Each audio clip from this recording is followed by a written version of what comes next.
Assalamualaikum warahmatullahi wabarakatuh. Alhamdulillah, alhamdulillahilladzi nazzala al-furqana ala 'abdihi liyakuna lil 'alamina nadhira wa huwa alladzi ja'ala al-laila wan nahara khilfatan liman arada an yadhakkara aw arada syukura. Asyhadu an la ilaha illallah wahdahu la syarika lah wa asyhadu anna Muhammadan abduhu wa rasuluh. Allahumma salli wa sallim wa barik ala sayyidina wa habibina wa qurrati a'yunina Muhammadin sallallahu alaihi wasallam wa ala alihi wa ashabihi wa man sara ala nahjihi wa man jahada haqqa jihadih wa man tabi'ahum bi ihsan ila yaumiddin. Allahumma la sahla illa ma ja'altahu sahla wa anta taj'alul hazna idza syi'ta sahla. Ma'asyiral muslimin wal muslimat hafizakumullah taala. Alhamdulillah, pada kesempatan malam hari ini Allah tabaraka wa ta'ala memberikan kepada kita kenikmatan yang begitu besar, yaitu kenikmatan untuk bisa kita duduk di majelis ilmu, kenikmatan untuk kita bisa meluangkan waktu untuk kita melaksanakan hak Allah atas diri kita semuanya. Mudah-mudahan Allah subhanahu wa ta'ala senantiasa melimpahkan rahmat, barakah dan maghfirah kepada kita semuanya. Alhamdulillah, kita lanjutkan materi kita terakhir. Saya mana? Ada yang masih ingat? Terakhir. Kita syarat dan rukun jual beli sudah? Sudah atau belum? Rukun dan syarat sahnya jual beli. Sudah atau belum ini? Oh sudah. Yang kedua, tentang barang-barang ribawi dan kaidah pertukarannya. Sudah atau belum? Oh belum. Kemudian yang ketiga, praktek-praktek jual beli yang dilarang. Dulu itu. Iya. Kenapa? Praktek jual beli yang dilarang karena tempatnya, karena waktunya, karena zatnya. Belum ya? Oh, belum. Nah, dulu terakhir apa? Kenapa? Syarat sahnya jual beli. Oh, sudah selesai. Udah, ya. Sekarang kita masuk ke mau praktek jual beli yang dilarang dulu atau barang-barang ribawi. Manut ya. Ya. Kita bahas dulu praktek jual beli yang dilarang. Ini dalam kitab ini dibahas fi bayani anwa'i minal buyu' al-mamnu'ah, praktek jual beli yang dilarang. Jual beli yang dilarang itu di sini disebutkan oleh para ulama ada sekitar 16. Wonten 16 di mana 16 ini hendaknya kita pahami karena dalam muamalah yang kita pelajari adalah yang dilarang, bukan yang dibolehkan. Karena muamalah itu benten kalih ibadah. Kalau ibadah hukum asalnya haram kecuali yang diperintahkan. Maka kalau babakan ibadah jangan ditanya larangannya, tapi ditanya dalil perintahnya. Orang bikin ibadah tersendiri, lalu ditanya mana larangannya, yang enggak ada. Kreasi sendiri, tapi yang ditanya adalah ada perintahnya atau tidak. Ini ibadah. Al-aslu fil ibadah al-hurma hatta yadulla dalilu ala tahlil. Tapi kalau muamalah yang ditanya jangan dalil perintahnya, tapi adakah dalil larangannya. Kalau kita ditanya mana dalil arisan, yang nggak akan ketemu, Pak. Mana dalil jual beli online, nggak akan ketemu. Mana dalil apa namanya MLM, nggak akan ketemu. Mana dalil asuransi juga nggak akan ketemu. Tapi tanya dalil ada larangannya atau tidak, karena muamalah ini berkembang. Dulu belum ada jual beli COD, belum jual beli apa namanya macam-macam itu, maka sekarang banyak bermunculan praktek-praktek yang baru. Ada all you can eat, kan pakai mangan sak waratmu bayar 100.000. Itu bagaimana hukumnya dalam Islam? Ada deposit kartu GoPay, OVO, ShopeePay, bayar pakai itu dapat diskon, bagaimana hukumnya? Kemudian kartu member, orang kalau belanja punya kartu member maka belanjanya dapat diskon. Nah, itu bagaimana hukum dalam pandangan Islam berkaitan dengan hal tersebut? Ada arisan, bagaimana hukum arisan? Ada durpres, bagaimana hukumnya durpres jika durpres itu hadiahnya iuran dari para peserta? Bagaimana hukum pemancingan yang bayar 25.000 memasukkan ikan sekilo? Semua dibahas, tapi yang dibahas adalah adakah dalil larangannya atau tidak. Kalau nggak ada larangannya maka ya boleh. Nah, sekarang kita bahas hal-hal yang dilarang dalam muamalah maliyah. Pertama, praktek jual beli yang dilarang adalah dilarang berjual beli di tempat yang dilarang. Mana Pak tempat yang dilarang berjual beli? Mana? Masjid. Masjid merupakan tempat yang tidak boleh digunakan untuk berjual beli atau digunakan untuk iklan. Saya itu pernah ngisi kajian di daerah Sukoharjo Kota sana. Itu di masjid cukup besar. Kemudian sebelum saya diminta ngisi, saya datangnya pas di jam saya ngisi. Maka di tanah kosong itu sekitar pojok bagian depan kanan itu ada masjid, namanya Masjid Ghamamah. Masjid Ghamamah. Masjid itu nggak terlalu besar, mungkin seukuran segini, lebih besar dikit lah. Itu Masjid Ghamamah. Nah, masjid itu sebetulnya dulu nggak ada, tapi masjid itu sebagai situs tanda bahwa di surah Rasulullah menempatkan diri untuk menjadi imam melaksanakan sholat 2 hari raya. Dan di situ ada tulisannya, inilah musola. Di dalam plakat itu, maka musola itu tanah lapang yang biasa digunakan untuk sholat 2 hari raya atau sholat minta hujan. Maka boleh nggak jual beli di musola? Boleh atau tidak? Boleh, karena ini bukan masjid.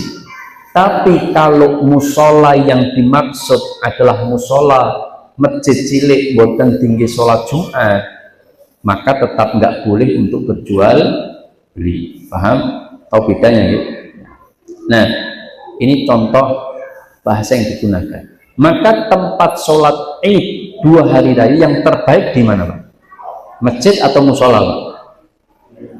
Sholat 2 hari raya itu yang paling bagus dilaksanakan di masjid atau musola?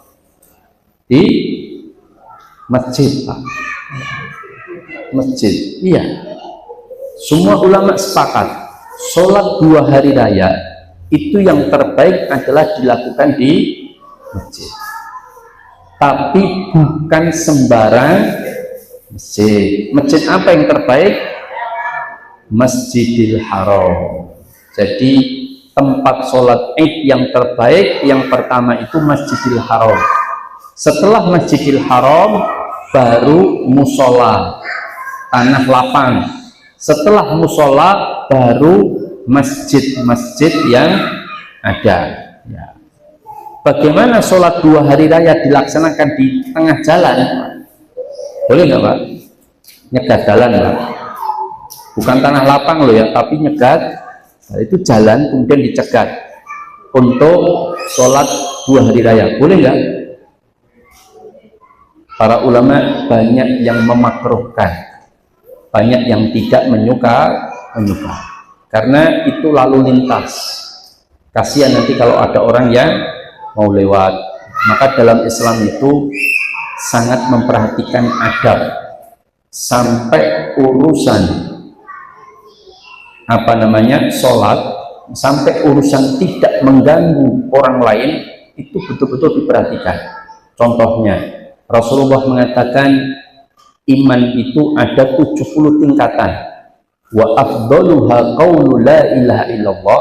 Cabang keimanan yang paling tinggi adalah kalimat la ilaha illallah. Wa adnaha, dan yang paling rendah itu adalah imatatul adza anit thariq, menghilangkan gangguan yang ada di jalan.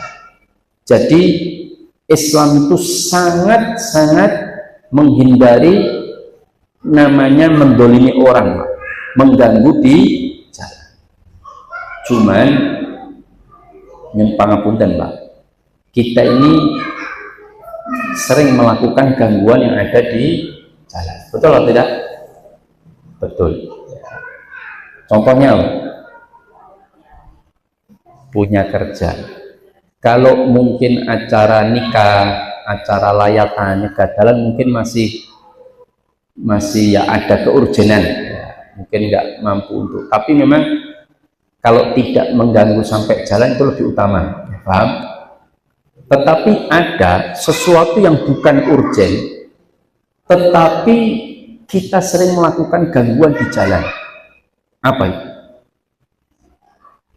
Bikin pasar malam nyegat dalan. Ini nonton Pak, bazar itu ibu ya, itu sampai seminggu ya, cegat dari ujung jalan sana sampai ujung jalan sana, dicegat, kasih setan-setan. Itu kira-kira ganggu apa betul? Ganggu ya. Itu yang punya rumah di situ, itu kira-kira senang atau tidak? Nggak senang Pak. Sebab kenapa? Saya sudah survei, karena sekitar pukul jam 4 dia sudah nggak bisa mengeluarkan mobil, ya tidak, motor saja susah, nggak bisa. Terus kalau dia itu mau pulang kerja, dia mau masukkan mobil, nggak bisa kecuali jam 11 malam. Lah bendinong ini orang minggu kan yo codo Pak ya. Cuman dia nggak berani protes, karena apa? Oke, sama warga, ketua Karang Tarunanya dan sebagainya, ya sudah. Ya itu hal-hal yang kadang-kadang tidak diperhatikan. Makanya kita upayakan itu jangan mengganggu jalan. Termasuk pula kita sering mengganggu jalan itu pada saat acara 17-an. Pak, bikin panggung di jalan. Betul nggak Pak? Itu hampir semua orang, bahkan setiap RT itu kalau bikin panggung di tengah jalan. Coba kita bisa bayangkan, seandainya misalkan semua jalan itu RT-RT masing-masing dunggai panggung diri-diri, sudah bikin panggung sendiri-sendiri, terus ternyata di tengah-tengah kampung terjadi kebakaran, Pak. Tuh kira-kira mobil pemadam kebakaran sakit mlebu napa mboten, Pak? Mboten, Pak. Itu harus bongkari panggungnya dulu, berapa jam harus selesai. Itu main selah entek Pak kebakaran, Pak, kan ngoten. Belum lagi nanti kalau ada orang kecelakaan atau orang kena serangan jantung harus dibawa ke rumah sakit, bawa mobil ternyata lewat gang sini dicegat, enek panggung, muter lagi sana, dicegat lagi, muter lagi, itu selak mati wongnya Pak. Ya, maka Islam itu sangat indah, jangan melakukan gangguan yang ada di jalan.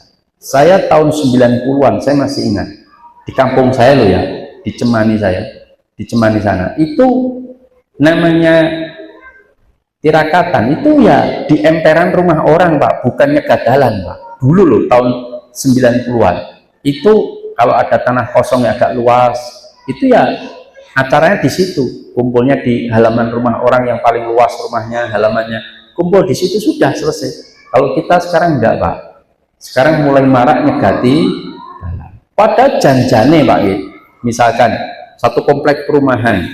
Mereka itu punya lahan kosong, ada kapling tanah yang kosong bisa digunakan untuk panggung. Ning yo maksa gak ning dalan, Pak. Saya itu sampai di Solo ya, saya ngisi kajian di sana, ada satu masjid yang tempat saya ngisi kajian, sampingnya itu kelurahan. Terus kelurahan ini punya gedung, Pak, punya gedung pertemuan. Terus di depan gedung pertemuan itu halamannya luas, Pak, sangat luas. Tapi warga sekitar kelurahan tersebut itu sebetulnya, saya karena tanyakan, itu boleh nggak warga pakai gedung? Itu boleh, Pak. Bahkan gedungnya ada panggungnya, Pak. Nah itu boleh pakai. Tapi ora dinggo, maksa tetap nyegat dalan gawe panggung teng dalam, padahal yang butuh biaya, waktu, diganggu wong. Kenapa? Ini kebiasaan, Pak. Seolah-olah yang rung nyegat dalan ini rung menangan, Pak. Betul atau tidak? Ya. Nah maka dalam Islam upayakan tidak mengganggu jalan. Kalau memang bisa di emperan rumah orang atau di tanah kosong, saya kalau RCTI ke sana itu, saya pernah lewat situ pas dicegat untuk malamnya tirakatan, Pak. Nah waktu itu saya tanya sama salah satu warga di situ yang, "Duh Mas, ndak menopo panggung Mas?" "Oh panggung, lah kok teng dalan?"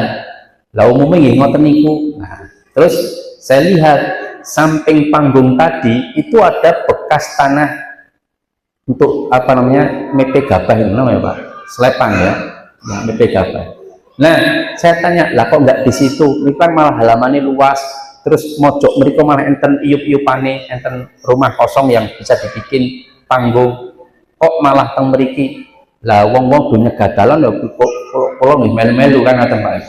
Nah itu yang kadang-kadang tidak diperhatikan. Coba kita bayangkan, andaikan terjadi kebakaran di tengah kampung, terus piye, Pak?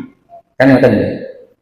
Coba kayak yang di Pasar Kliwon itu, ketika terjadi kebakaran, apa yang terjadi? Orang baru sadar, ternyata kalau bikin gapura terlalu cendek, itu mobil pemadam raiso mlebu. Sampai ketika mau madamkan, itu kudu gempuri cor-corane gapura, Pak. Ya, itu gempuri itu sudah setengah jam lebih. Setelah omain teh, Pak, itu sudah melahap beberapa rumah samping. Itu ya gara-gara itu. Apakah kejadian dulu baru ada aturan pemerintahan? Tidak perlu. Maka sejak sekarang diupayakan tidak mengganggu jalan. Kalau bikin bazar, dulu tuh bazar selalu mesti tengah lapangan, Pak. Kalau enggak di tanah kosong tuh, sejak saya kecil dulu seperti itu.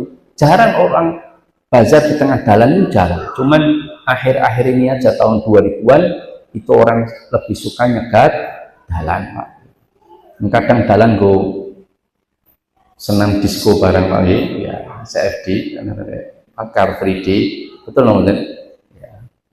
Saya kadang lewat kalau pengajian dari Karanganyar, besok saya ke Karanganyar subuh, itu ketika pengajian itu kan kadang lewat Selamat Ragi, Pak. Ya, itu banyak jalan dicegat, terus untuk senam, Pak. Janjane acara jalan sehat, ini janjane ini manahan, wes saya nengkan ngoten, Pak. Dulu sejak dulu di mana? Kenapa kok harus datang nyegat jalan sebetulnya? Maka saya nggak tahu aturan mainnya, tapi yang jelas dalam Islam itu mengupayakan betul tidak mengganggu di jalan. Maka tempat yang dilarang untuk berjual beli adalah masjid atau mengganggu urusan lalu lintas.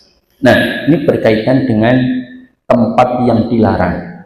Ustadz, kalau saya pas pengajian tiba-tiba ada WA masuk, "Mas, lempermu regane piro?" misalkan ya.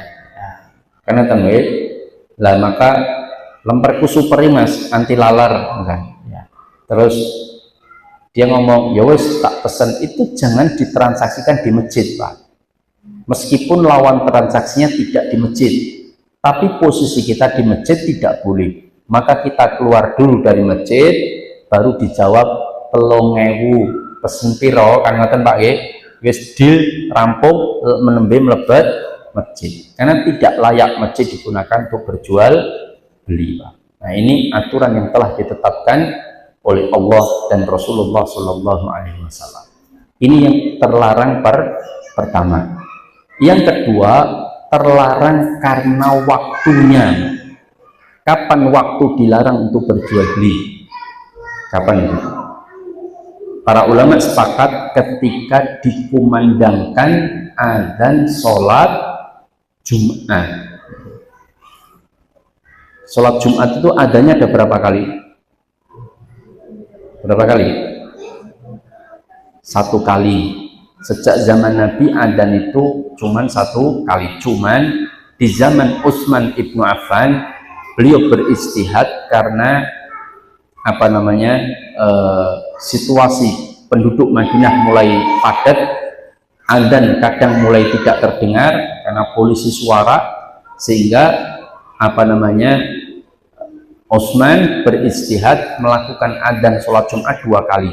Yang satu dilakukan di pasar supaya membubarkan, tapi bukan pas jamnya waktu sholat Jumat, tapi sebelumnya supaya bubar. Baru kemudian adzan yang kedua adalah adzan ketika imam naik di atas mimbar. Ya, itu adzan. Tapi di zaman Nabi adzan cuma 1 kali Jumat. Yang penting adzan ketika imam sudah naik di atas mimbar setelah mengucapkan salam itu tidak boleh kita berjual beli. Siapa yang tidak boleh? Mereka yang wajib sholat Jumat.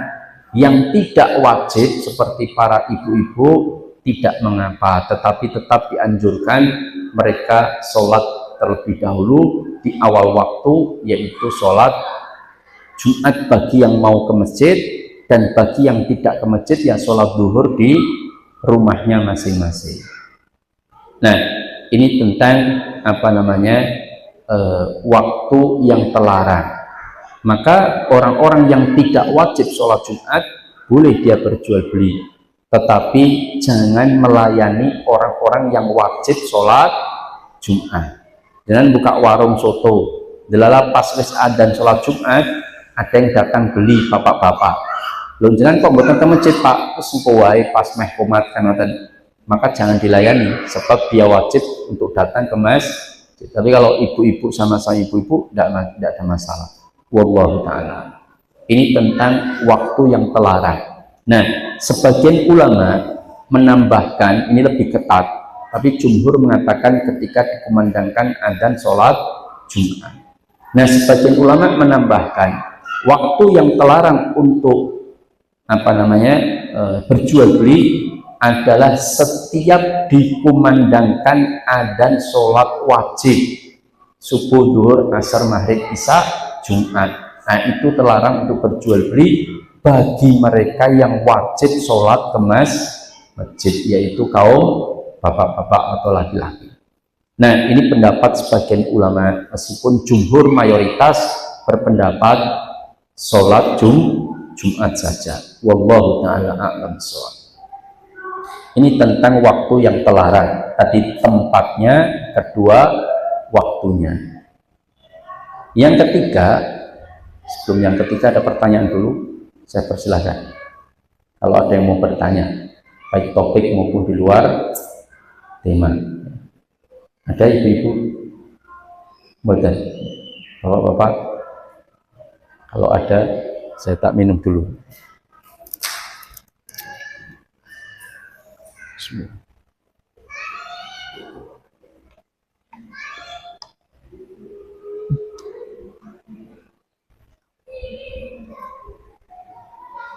Yang ketiga, jual beli yang dilarang adalah jual beli pada barang yang secara zatnya haram atau najis.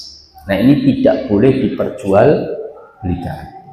Menjual belikan barang haram atau najis itu tidak boleh. Barang haram contohnya apa? Babi. Saya punya jamaah peternak babi dan sukses. Nah, dia pernah bertanya begini, Ustadz, apa betul ternak babi itu haram? Kan yang haram dalam Al-Quran memakannya. Saya kan nggak memakan, Ustadz. Saya kan cuma ternak karena babi itu punya nilai ekonomis yang tinggi. Kenapa? Karena babi itu manai cepat, gedene cepat, mangane drembo, tur geleman, mangan apa wae gelem kan itu. Nah, terus jarang babi sakit mati, jarang. Maka Ini kemudian dijual. Boleh enggak? Tidak boleh. Beternak babi hukumnya haram. Kenapa? Menjual babi juga haram. Kenapa demikian? Meskipun tidak memakannya, karena kita berta'awun alal itsmi wal udwan dalam urusan dosa dan pelanggaran. Orang bisa makan tongseng babi itu karena ada yang jual, betul teman-teman Pak? Orang bisa jual tongseng babi karena ada yang mensuplai dagingnya, dan para penjual daging babi itu bisa menjual karena ada yang ternak, kan? Makanya dalam Islam ma'adda ilal haram fahuwa haram. Tindakan apapun yang kita lakukan yang menyebabkan terjadinya praktek haram, maka tindakan kita juga dinilai haram. Contoh apa kira-kira? Tindakan yang membantu terciptanya praktek haram. Apa contohnya? Hotel. Kalau si pemilik hotel dia tahu bahwa yang datang itu sedang membawa teman perempuan untuk berzina di sana, dan dia nekat menyewakan, kalau tahu loh ya, dia nekat menyewakan, maka pemilik hotelnya ikut nanggung dosanya. Begitu pula pegawai-pegawainya yang ada di dalam. Kalau dia melayani mereka untuk memasukkan ke hotel, padahal tahu bukan suami istri, tapi kekasih semalam paling ya, maka itu termasuk perbuatannya haram.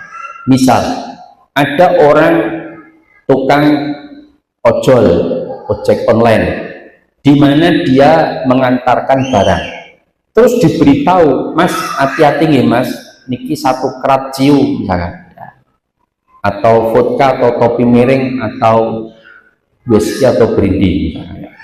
Lo apa mboten nasabah bukan. Nah, misalkan tolong diantarkan ke toko sana, dia cuma mengantarkan saja, maka perbuatan mengantarkannya itu dosa.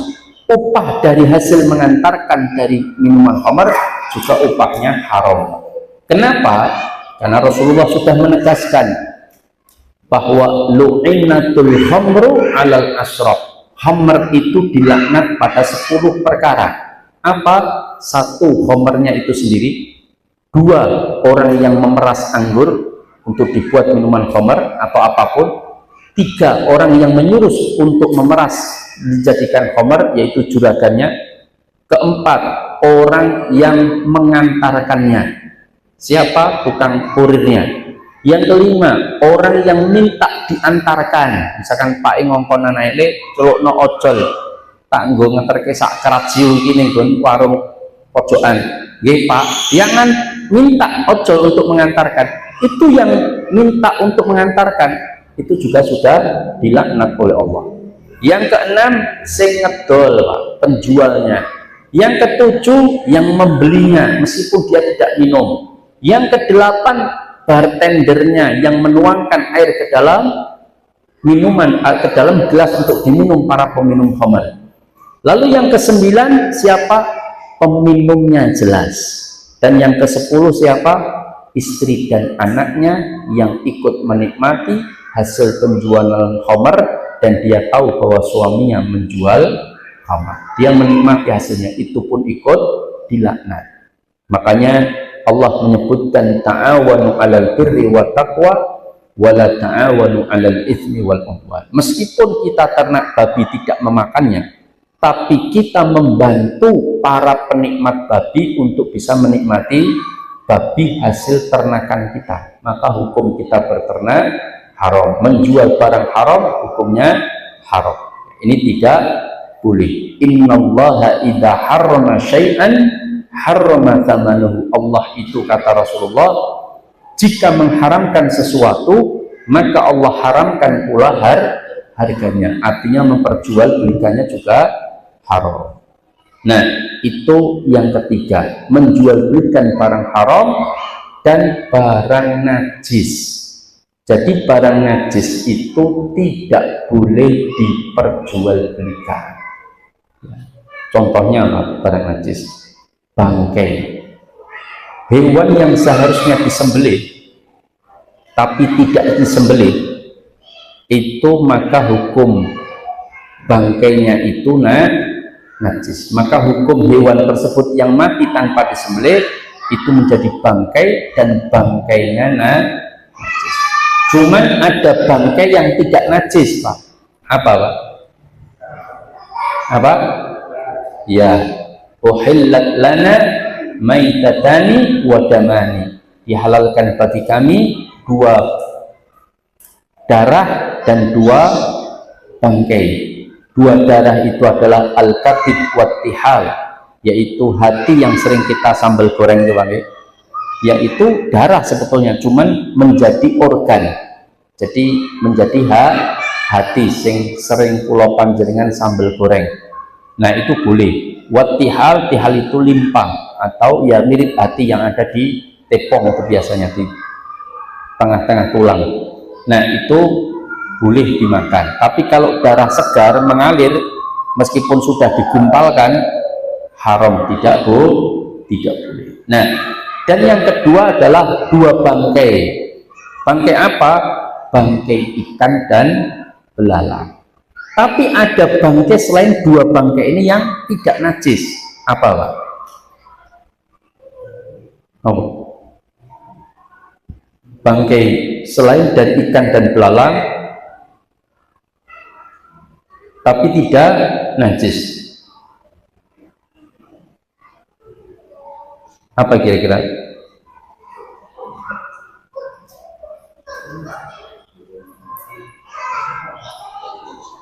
Apa kira-kira? Para ulama menyebutkan bahwa semua bangkai yang dari hewan yang tidak memiliki darah itu dianggap bangkainya tidak najis. Contoh, Pak, semut, Pak. Semutnya kan darahnya Pak? Tidak. Ini pendapat banyak di kalangan para ulama. Semut itu tidak memiliki darah. Kalau kita ada di tangan kita gigit terus kita ceblek, Pak, mati itu semut di tangan kita, kira-kira kita wajib wudhu lagi Pak? Karena terkena bangkai semut, Pak. Wajib atau tidak? Tidak. Karena dianggap bahwa hewan yang tidak memiliki darah atau sistem aliran darah itu dianggap tidak najis. Itu bangkai. Nah, maka jual beli bangkai tidak boleh kecuali ikan dan belalang. Nah, ini kenapa? Karena hukumnya najis. Dari bangkai-bangkai yang najis tidak boleh diperjualbelikan. Ada peternak ayam potong, ayamnya 30.000, ternyata setiap hari mati 30 ekor. Nah, 30 ekor ini boleh nggak dijual ke peternak buaya misalkan? Nggak boleh, sebab menjual belikan bangkai hukumnya haram. Ini contoh apa namanya hewan yang tidak boleh diperjualbelikan. Sekarang menjual belikan barang najis. Ada benda-benda yang najis yang tidak boleh diperjualbelikan. Contohnya apa? Kotoran. Yang kotoran itu secara jelas najis. Sekarang ada nggak orang menjual belikan kotoran ayam, kotoran sapi, kotoran kambing? Ada nggak? Ada. Najis atau tidak, Pak? Najis atau tidak? Serintil itu najis atau tidak, Pak? Ya, najis nonton Ibu. Kan ada, saya pernah di Sukoharjo itu ada yang jual kencing kelinci, Pak. Jadi kelinci itu ternyata kencingnya ditampung. Saya itu masuk itu banyak kelinci, satu ruang itu kelinci semua. Tempatnya sap-sap tingkat itu. Ternyata dia malah lebih fokus bukan nyari dagingnya, Pak. Ya betul, penggemukan, ketika gemuk dijual, iya. Tapi justru dia pendapatan yang paling rutin itu malah dari kencingnya, Pak. Itu seliter kalau nggak salah 4.000 dulu, sekarang nggak tahu berapa.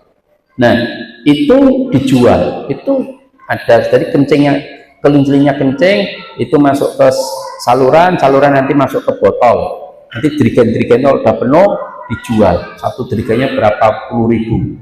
Nah, itu malah menghasilkan dari kencing, belum nanti serintilnya kelinci, itu juga laku. Boleh nggak memperjualbelikan itu? Nah, ribon ya, tapi persoalannya najis enggak kan gitu kan? Karena hukum asalnya menjual-belikan barang najis itu ulama sepakat tidak boleh, Pak. Mau dipakai untuk apapun, bermanfaat apapun, kalau dia najis tidak boleh, Pak. Paham? Nah, sekarang para ulama ada dua pendapat. Kalau jenengan mengambil pendapat mazhab Syafi'i, semua kotoran hewan itu najis dan tidak boleh diperjualbelikan, kecuali jika kotoran itu sudah berubah menjadi benda yang suci. Misal, saya ambil tanah, ambil serindel tak olah, tak lembutkan, tak campur tanah, campur dedaunan, terus jadi kompos. Sifat-sifat kenajisannya hilang karena dia menjadi tanah, maka masih dibolehkan. Tapi kalau langsung menjual Javanik cococit serindel itu, Pak, ya, yang dibungkusi satu bungkus 3.000 dijual langsung, itu menurut mazhab Syafi'i najis, Pak, dan tidak boleh. Tapi saya tidak mengambil pendapat ini. Saya mengambil pendapat ulama bahwa kotoran hewan itu ada dua. Satu, kotoran hewan yang halal dagingnya dimakan, dan kotoran hewan yang dagingnya haram dimakan. Paham? Semua kotoran hewan yang dagingnya haram dimakan, ulama sepakat najis, Pak. Contohnya apa? Harimau, elang, pokoknya anjing, kemudian babi, itu kotorannya najis. Ulama sepakat. Kenapa? Dari hewan yang dagingnya haram dimakan, maka kotorannya najis. Tetapi hewan yang dagingnya halal dimakan, kambing, ayam, sapi, unta, kotorannya kotor tapi tidak najis, maka memperjualbelikannya boleh. Ini pendapat ulama mazhab Hambali dan sebagian ulama yang lain, dan saya lebih condong pendapat ini. Kenapa? Karena dulu pernah Rasulullah sholat di Ka'bah, Abu Jahal menyuruh seorang pemuda menaruh kotoran unta, sapi di atas punggung Rasulullah, dan Rasulullah tetap meneruskan sholatnya. Andaikan najis, Rasulullah menghentikan sholatnya. Yang kedua, bahwa Rasulullah tidak membolehkan barang najis dijadikan sebagai obat, karena tidak boleh. Sedangkan Rasulullah dalam riwayat membolehkan kita meminum kencing unta untuk sebagai obat, karena kalau itu najis tentunya tidak boleh. Ini hujah ulama mazhab Hanabilah. Sehingga kotoran itu kotor tapi tidak najis. Umbel, Pak, tahu umbel, Pak? Ingus, Pak, kotor atau bersih, Pak? Kotor. Najis apa betul? Tidak. Kalau umbel itu najis, maka sing pilek sholatnya rasah, Pak, karena dia membawa najis di hidungnya, keluar masuk kan kembali. Nah, maka jelas ini tidak sah. Nah, maka tetapi saya menghormati bagi yang berpendapat semua kotoran hewan najis, yang monggo, tapi konsekuensinya tidak boleh berjual beli, tidak boleh menjual belikan kotoran tersebut. Kenapa? Dia mengambil pendapat kotoran itu najis. Tapi bagi yang berpendapat bahwa kotoran hewan yang halal dagingnya tidak najis, ya silahkan untuk memperjual belikannya, baik sudah diolah maupun masih utuh. Wallahu ta'ala a'lam shawab. Ini memang ada ikhtilaf, perbedaan di kalangan para ulama. Kita belum bahas hewan jalalah, hewan yang mayoritas makannya barang najis, seperti ngingu ikan di kolam tapi sekaligus di atasnya WC, Pak, ya. Ada nggak begitu? Banyak Pak, terutama di daerah sekitar Cirebon, Jawa Barat itu banyak. Bahkan saya dapat tamu dari orang Cirebon, dia datang ke pondok tempat kami mengelola itu, di Waru dekat kelurahan itu. Itu ketika lihat pondok kami ada 2 kolam ikan besar, terus ada santrinya banyak, dia mengatakan, ini ikannya dikasih makan apa Ustadz? Saya bilang, ya pelet, kita beli. Wah sayang Ustadz, jangan. Lah, kenapa? Ini manfaatkan santri Ustadz. Nanti WC itu salurannya biar pembuangnya langsung ke kolam Ustadz. Nanti biar kotorannya santri-santri dimakan ikan. Nanti ikannya itu gemuk-gemuk. Nanti setelah ikannya gemuk-gemuk dimakan santri, kan itu. Setelah dimakan santri, santrinya buang kotoran, dimakan ikan, kan, atau jadi muter. Waduh, saya ini, wah ini bapak ini ramudeng hewan jalalah, hewan yang mayoritas makannya barang najis itu haram dimakan, kecuali kalau sudah disterilkan, Pak. Ya. Tapi kalau mangane kotoran manusia itu kolo-kolo saja, itu masih ditolerir. Misal, saya punya kolam lele, saya kasih makan pelet mayoritas 80%. Tapi yang 20% tak kasih bangkai ikan, kan najis Pak. Bangkai ikan, bangkai ayam, kan najis karena tidak disembelih. Nah, ketika saya kasih bangkai ikan, bangkai ayam, tapi kan cuma 20%, 80% pelet, maka masih tidak apa-apa. Tapi kalau mayoritas dipangani tikus, kan Pak, kan ada yang ternak lele itu gulai tikus, werok-werok itu dikasihkan makan, dan makannya itu saja, maka hewan lele itu menjadi haram untuk dimakan. Tapi apakah selamanya haram? Tidak, bisa menjadi halal kalau sudah disterilkan. Misalkan lelenya ditaruh di tempat yang jernih, dikasih makan yang tidak najis atau haram selama beberapa hari. Kalau menurut Imam Syafi'i, hewannya kecil itu ya cukup 3 hari atau 7 hari atau 5 hari. Tapi kalau hewannya besar, sebulan lebih ya. Nah, misalkan kalau itu ikan ya mungkin seminggu lah, cukup disterilkan, tidak terkontaminasi dengan barang najis atau barang haram. Wallahu ta'ala a'lam. Ini barangkali yang bisa saya sampaikan karena sudah isya, berkaitan dengan praktek jual beli yang terlarang. Kita baru 3, terlarang karena tempatnya, terlarang karena waktunya, dan terlarang karena zatnya. Ini baru 3, padahal di sini ada 16 Pak. Nanti satu-satu kita bahas tentang praktek-praktek yang terlarang. Ada pertanyaan sebelum saya tutup? Monggo silahkan.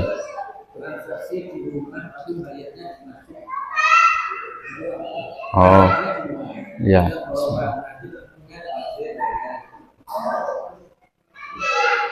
Ya. Yang jelas disepakati para ulama itu adalah berjual beli di masjid. Nah, sedangkan bayar utang kan bukan jual beli, paham?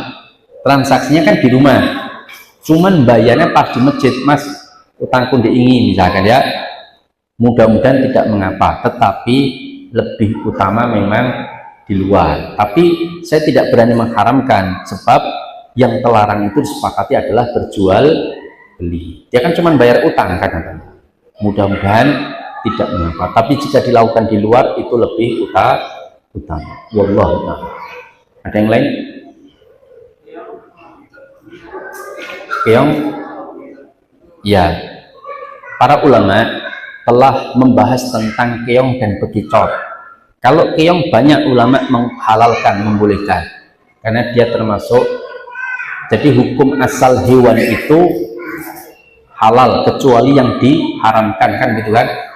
Nah, maka apakah keong dan bekicot termasuk hewan yang diharamkan? Kan hewan itu diharamkan karena sebanyak sebab, atau makanan itu diharamkan karena merusak tubuh, merusak tubuh. Yang kedua, menghilangkan akal seperti khamr. Merusak tubuh itu ya macam-macam, atau membahayakan tubuh, misalkan sesuatu yang beracun, misalkan hewan tapi beracun, maka tidak boleh. Atau yang ketiga, Dia termasuk hewan yang bercakar, dari burung yang bercakar, yang cakarnya digunakan untuk memangsa, itu haram. Jadi burung elang, burung alap-alap, burung rajawali itu haram dimakan. Kenapa? Karena cakarnya digunakan untuk memangsa. Tapi kalau cakarnya doro, enggak, karena dia tidak memangsa hewan lain, maka halal, tidak mengapa. Nah, terus hewan yang bertaring dan memakan hewan lain seperti harimau itu juga haram. Atau barang yang menjijikkan. Nah, menjijikkan di sini ada dua pendapat. Imam Ibnu Qudamah berpendapat menjijikkan menurut ukuran bangsa Hijaz, Makkah dan Madinah. Tapi pendapat yang lain mengatakan menjijikkan menurut yang memakannya. Kalau dia jijik ya jangan dimakan, karena haram bagi dia. Tapi kalau dia tidak jijik dengan bekicot, dengan apa tadi, keong, ya, maka tidak mengapa. Bekicot ada ulama berselisih pendapat, tapi keong banyak yang membolehkan. Wallahu ta'ala a'lam. Monggo.